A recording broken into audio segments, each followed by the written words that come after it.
Hello and welcome to Baggins Book Summaries. In this episode, we'll be exploring Chapter 18 from J.R.R. Tolkien's classic novel, The Hobbit.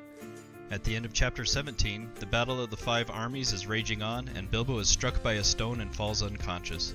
If you enjoy these summaries, please consider supporting the channel by hitting all the normal YouTube buttons, and let us know how we're doing in the comment section below. After the intense battle and his brief unconsciousness, Bilbo awakens on Ravenhill, alone and shivering. He is disoriented, but quickly notices the absence of goblins and the presence of elves in the distance. Realizing he is wearing his magic ring, Bilbo becomes visible as he removes it. At that moment, a man approaches and identifies Bilbo as the person they have been searching for. The man informs Bilbo that many lives were lost in the battle, and Gandalf had mentioned hearing Bilbo's voice in that area.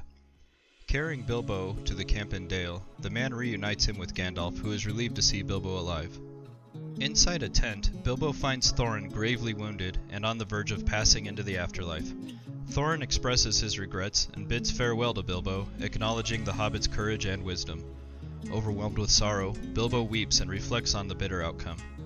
Eventually, he finds solace in the fact that he woke up in time to have a heartfelt farewell with Thorin. Bilbo acknowledges his mistakes, but also understands that certain events were beyond his control. As Bilbo learns about the events that unfolded after his unconsciousness, he realizes that he feels more sorrow than joy, and he longs for the journey back home. The eagles, suspecting the goblins' preparations, gathered in large numbers under the leadership of the great eagle of the Misty Mountains. They swooped down just in time, forcing the goblins off the mountain slopes. The eagle's intervention freed the lonely mountain, allowing the elves and men to join the battle. However, the enemy still outnumbered them. Suddenly, Beorn appears alone in the form of a giant bear, unleashing his wrath upon the goblins. With his thunderous roar and immense strength, Beorn crushes their forces. He rescues the fallen Thorin, lifting him out of danger, and returns to the fray with renewed fury. Beorn's onslaught causes the goblins to panic and flee in all directions. The weary dwarves, filled with newfound hope, closely pursue them, preventing many from escaping. The dwarves drive some goblins into the running river, while those fleeing south or west are hunted down in the marshes near the forest river. The remaining fugitives who reach the Wood Elves' realm are either slain or lost in the depths of Mirkwood. The battle claims the lives of 3/4 of the goblin warriors from the north, bringing peace to the mountains for many years. By the time Bilbo returns to the camp, victory is already secured, but the pursuit of the remaining goblins continues. Only the most severely wounded goblins remain in the valley. Curious about the eagles, Bilbo inquires and learns that most of them have returned to their eyries, while some are still engaged in the hunt. They departed with the first light of morning, but Dain, the new king under the mountain, has formed a lasting friendship with them. Bilbo expresses his regret for not seeing the eagles again, but falls asleep, mentioning his desire to go home soon. Several days pass before Bilbo embarks on his journey back home. Thorin is buried deep beneath the mountain, with the Arkenstone placed upon his breast. The Elvenking lays Thorin's sword Orcrist on his tomb. According to a song, the gleaming sword will prevent the dwarves' fortress from being taken by surprise. Dain becomes the new king under the mountain, and many other dwarves gather in the ancient halls. Out of Thorin's 12 companions, 10 remain with Dain, while Fili and Kili have fallen defending their uncle. The planned division of the horde among the dwarves and Bilbo is no longer relevant, but a 14th share is given to Bard according to the agreement made with the deceased. Bard generously shares his wealth with the master of Lake Town and rewards his followers. He also presents the Elvenking with the Emeralds of Girion. However, Bard wishes to honor Thorin's words and reward Bilbo the most, even though Bilbo is relieved to have less responsibility for the treasure. In the end, Bilbo takes only 2 small chests, one filled with silver and the other with gold. The time comes for Bilbo to bid farewell to his friends, and he addresses each one of the dwarves individually, expressing his wishes and memories. The dwarves bow before their gate, and Balin invites Bilbo to visit them in the future, promising a splendid feast. Bilbo in turn invites them to his home anytime, emphasizing the welcoming nature of his abode. Finally, Bilbo turns away, ready to embark on his journey home.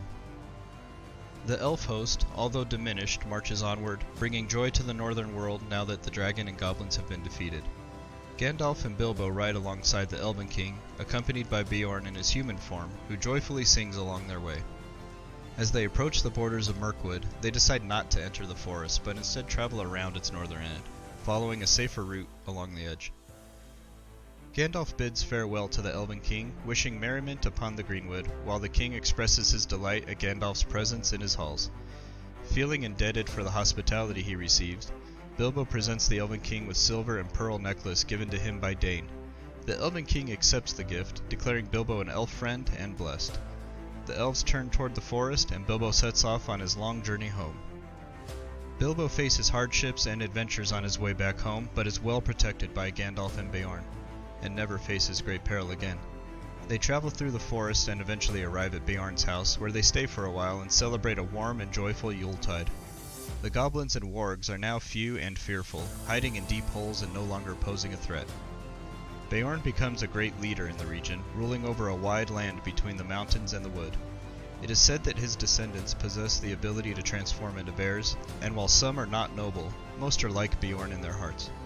The last goblins are hunted down from the misty mountains, and peace settles over the wild. Spring arrives, and reluctantly, Bilbo and Gandalf take their leave of Beorn. As they journey back, they reach the pass where the goblins had captured them before, but this time they see a serene landscape with the distant Mirkwood and the lonely mountain in view. Bilbo remarks on the passing of hardships and the eventual end of the dragons. He turns his back on his adventurous spirit, feeling the fatigue of his tookish nature, but the strength of his Baggins side growing. All he wishes for now is to be back in his own armchair, longing for the comfort of home. Chapter 18 from The Hobbit emphasizes the emotional impact of the battle and the bittersweet nature of farewells. Bilbo's reunion with Thorin and their poignant exchange highlights the growth and mutual respect between the Hobbit and the Dwarf King. Bilbo's acknowledgement of his mistakes and acceptance of events beyond his control demonstrate his maturity and wisdom gained from his journey. The description of battle showcases the combined efforts of the Eagles, Beorn, and the various forces in defeating the goblins. The Eagles' timely intervention, Beorn's ferocious onslaught, and the perseverance of the dwarves contribute to the victory. The passage also highlights the aftermath of the battle, with pursuit of the remaining goblins and the resolution of the treasure division. The chapter continues with Bilbo's return journey, emphasizing the bonds formed between the different races and the respect and gratitude shown to one another. The farewell between Bilbo and the dwarves reflects their deepening friendship and mutual admiration. Bilbo's gift to the Elvenking further exemplifies the spirit of goodwill and camaraderie that develops throughout the story. The concluding section describes Bilbo's safe passage through the wild, his stay at Beorn's house, and the ultimate return to the Shire. The story portrays Bilbo's longing for the comfort of home and his shift in perspective as he embraces his more domestic side, signifying his growth from the adventurous Took to the contented Baggins. Overall, this chapter showcases Tolkien's skill in creating a narrative that combines adventure, battles, and emotional depth. It highlights the development of characters, the bonds forged between different races, and the enduring themes of courage, wisdom, and the importance of home. The passage serves as a fitting conclusion to Bilbo's transformative journey, leaving readers with a sense of fulfillment and the understanding that while adventures may end, their impact lingers on in the hearts and memories of those who experienced them. We hope you enjoyed this episode of Baggins Book Summaries as we find ourselves in the final 2 chapters of The Hobbit. If you did, please give us a thumbs up, leave a comment, and let us know what you think. Don't forget to hit the subscribe button and the notification bell so you never miss an episode. We have many more exciting adventures from Middle-earth to share with you, so stay tuned. Thanks for watching, and we'll see you in the next episode of Baggins Book Summaries for the conclusion of The Hobbit. Until then, happy reading!